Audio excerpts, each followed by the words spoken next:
Israel और Hamas के बीच जारी जंग में इजरायली सेना ने हमास पर एक और बड़ी जीत हासिल की है। इजरायली सेना ने मध्य गाजा में एक बेहद खतरनाक मिलिट्री ऑपरेशन चलाते हुए हमास से कई घंटों की जंग के बाद 4 इजरायली बंधकों को जिंदा बचाया है। इस मिलिट्री ऑपरेशन के दौरान इजरायली सेना के हमले में 210 फिलिस्तीनी मारे गए हैं। इसके साथ ही इजरायली सेना ने बड़ी संख्या में हमास के आतंकी को भी मार गिराया है।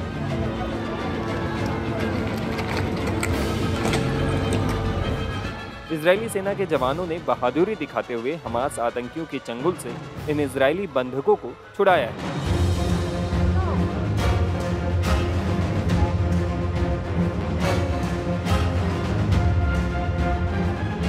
इजराइल ने 7 अक्टूबर 2023 से हमास के साथ युद्ध शुरू होने के बाद से इजरायली बंधकों को बचाने के लिए यहां अपना सबसे बड़ा अभियान चलाया और मध्य गाजा में भीषण जंग के बीच हमास आतंकियों के ठिकानों से 4 इजरायली हॉस्टेजेस को सकुशल आजाद करा लिया है।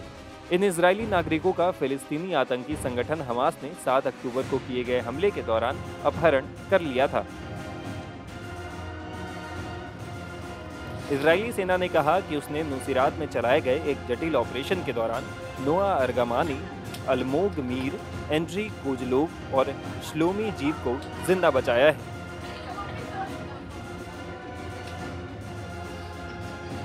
सेना के मुताबिक इजरायली बंधकों को नुसीरात के मध्य में स्थित 2 अलग अलग ठिकानों से बचाया गया और वो सभी अब ठीक हैं। इजरायली सेना ने 4 बंधकों को छुड़ाया और उन्हें हेलीकॉप्टर से चिकित्सीय जांच के लिए ले जाया गया। इजरायली बंधक 246 दिन तक हमास के चंगुल में रहने के बाद अपने परिवार वालों से मिल पाए। कई महीनों से हमास की यातना और प्रताड़ना से तंग बंधक जब अपने परिवार के पास पहुंचे तो उनकी खुशी का ठिकाना नहीं रहा।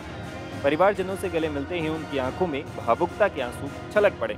इस बीच इजरायली प्रधानमंत्री बेंजामिन नेतन्याहू ने एक बयान में कहा है कि इजरायली आतंकवाद के सामने झुकता नहीं है और सभी बंधकों को मुक्त कराए जाने तक लड़ाई जारी रहेगी।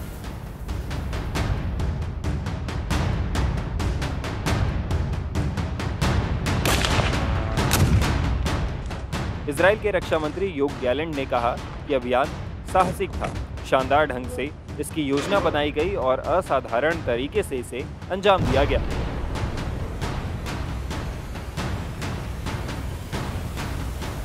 इस बीच अमेरिका के एक अधिकारी ने कहा कि एक अमेरिकी इकाई ने बंधकों का पता लगाने और उन्हें छुड़ाने की पूरी प्रक्रिया में सलाह एवं सहायता प्रदान की।